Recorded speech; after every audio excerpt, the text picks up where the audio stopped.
Audio Jungle.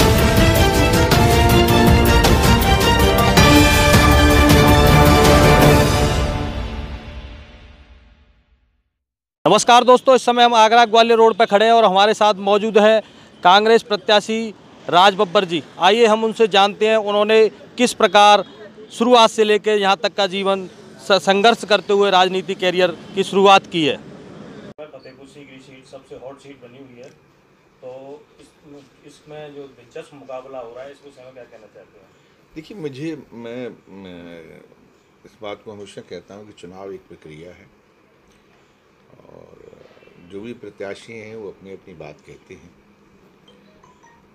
मैं यहाँ पला बड़ा हूँ, पैदा हुआ हूँ और जो कुछ भी हूँ आज, चाहे मुंबई में पहचान बनी हो, चाहे राजनीति में पहचान बनी हो, यही मेरा क्षेत्र है, यही मेरा घर है। और हमारा दुर्भाग्य रहा है कि जो लोग भी यहाँ से, अब जैसे आगरा में मैंने वो तमाम वो प्रोजेक्ट, चाहे वो गंगा जल का प्रोजेक्ट रहा हो, मैंने उसके लिए पैसा सेंक्शन करवाया था और वो होते होते आज 10-11 साल हो गए, पता नहीं अभी आया है कि नहीं आया, मैं उसके बारे में जानकारी नहीं मिल पाई। जितने ओवरब्रिज और अंडरब्रिज थे मैंने MG रोड पर इनकी सर्वे करवाए थे, इनका पैसा जो है सेंक्शन करवाया था। तो अभी श्रेय कोई भी लेता रहे, लेकिन काम होना चाहिए।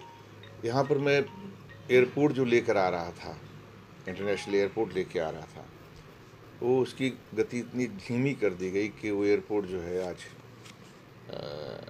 जेवर में चला गया है। और जबकि पिछली बार भी जेवर में जा रहा था, मैंने रुकवा कर यहाँ पर, मतलब रुकवाया तो क्या मतलब, मैंने अपनी आगरा के महत्व को सामने रखा और वो मिनट्स में भी है। और उसके बाद जो है यहाँ पे सर्वे टीम आई, प्रफुल्ल पटेल जी हुआ करते थे उस वक्त जो मंत्री, और सर्वे टीम आई और उन्होंने रिपोर्ट दी।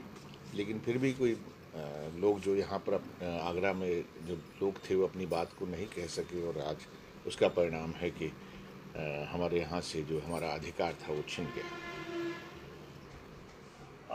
अंतर्राष्ट्रीय जो यहाँ पर हमने स्टेडियम के लिए कहा था, वो उस वक्त की मौजूदा सरकार थी। मैं उस सरकार में आदरणीय मुलायम सिंह जी की, उसमें से मैं बाहर आ गया था। तो वो अंतर्राष्ट्रीय स्टेडियम जो है यहाँ के बजाय जो प्रपोज़ल गया, DPR जो गई, वो SFI की गई, तो वो केंद्र ने उसको मान्यता नहीं दी, बल्कि यहाँ को लेके, और बल्कि मैंने उसको जो है तारघर के मैदान में मुलायम सिंह जी से ही स्वीकृत कहा, उनसे करवाया था। और मैंने उसकी एक डिटेल भी दी थी कि किस तरह से बनेगा और किस तरह से पैसा आएगा और किस तरह से हमारा 30% जो वो प्रदेश को देना वो कैसे लिया जाएगा। उसकी बाकायदा डिटेल थी, जो प्रदेश के ऊपर कोई भार नहीं पड़ रहा था। 70% जो है वो हमने केंद्र से लेना था। और उस वक्त सुनील दत्त जी मंत्री थे और पूरी तरह से वो उसके लिए आश्वस्त हो गए थे। और फाइल, लेकिन जब फाइल केंद्र में पहुंची तो आगरा की जगह दूसरी जगह का नाम था और वहाँ पे वाइबल नहीं हुआ, वहाँ पर जो उसकी प्रक्रिया थी वो रोक दी गई। तो कुछ बहुत सारी ऐसी चीज़ें थी कि अपनी बात को कहने, और मैं भी उस पार्टी से हट गया था। और फिर उसके बाद चुनाव आ गए थे तो 2009 में, और मैं उसके बाद फिर यहाँ पर फतेहपुर सीकरी में काम नहीं कर सका। एक ही चीज़ थी जो इसको मैंने रिवाइव करवाया था, और उसके लिए मैं ये कहूँगा कि शुरुआत अटल जी ने करवाई थी, लेकिन उसको मैंने एक्सपेडाइट किया था कि यहाँ पर ट्रेन जाने के लिए, जो वहाँ तक ट्रेन जो थी उसके लिए, और अपनी सरकार थी उस वक्त मैंने किया। उस वक्त मैं कांग्रेस में बन गया था, तो कांग्रेस की सरकार में जब किया तो वो काम हुआ और काम शुरू हुआ और आज वहाँ पर ट्रेन चल रही है। लेकिन मैं ये कहूँ कि मैं श्रेय लेता हूँ। देखिए, शुरुआत तो अटल जी ने की थी, इसमें कोई दो डाउट नहीं, लेकिन बीच में काम रुक गया था, उनकी सरकार में भी काम रुक गया था, और उस काम को मैंने फिर प्रोसीड करवाया और काम वो हुए। आगरा हो या फतेहपुर सीकरी हो, दुर्भाग्य से ये कई वर्षों से रिप्रेजेंट नहीं हुआ। मैं फिरोज़ाबाद चला गया, लोग कहते हैं था फिरोज़ाबाद, हाँ फिरोज़ाबाद गया मैं, लेकिन फिरोज़ाबाद की जनता से, फिरोज़ाबाद के व्यवसायियों से आज भी पूछ लीजिएगा कि शायद जो उनकी सालों की जो मांग थी, 30 सालों की जो मांग थी कि गैस का कोटा बढ़े, और उसके बाद जो है वो नहीं बढ़ता था, उनकी बात को रखा गया। आज वहाँ छोटे छोटे लोग भी आज अपनी रोजी रोटी के साथ में जुड़े हुए हैं। मेरी इच्छा है काम करने की, और मैं कोई बहुत ज़्यादा चुनाव इधर से उधर लड़ने वालों में से नहीं। अभी मेरे पास में राज्यसभा के लिए जब मुझसे कहा गया तो सबने मुझसे कहा भाई आप तो राज्यसभा में जा सकते हो। मैंने कहा क्यों? मैं अपने क्षेत्र में अपने घर में जाना चाहता हूँ। मैंने अपना राजनीतिक जीवन 1999 में यहीं से शुरू किया है। हो सकता है मैं आखिरी चुनाव में जाऊँ, लेकिन कम से कम मैं चाहता हूँ कि यहाँ पर अपनी मोहर लगा के, राज बब्बर की मोहर नहीं लगे, कि राज बब्बर के ये काम हुए थे और काम फतेहपुर सीकरी की जनता ने वो अधिकार मुझे दिया कि मैं इनके कामों की कलम को लेकर मैं वहाँ पे चलवा सकूँ।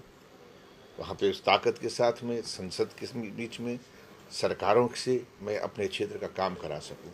मैं सिर्फ काम करने आया हूँ, मैं किसी से लड़ने नहीं आया हूँ, मैं किसी के खिलाफ लड़ने नहीं आया हूँ। मेरा मुकाबला किसी से नहीं है।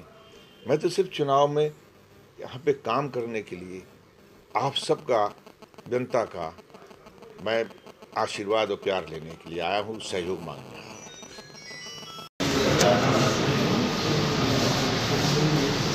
मेहनत का नहीं हटेगी,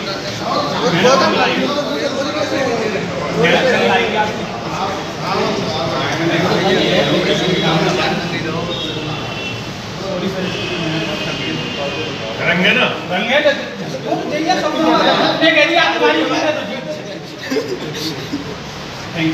जीते रहो।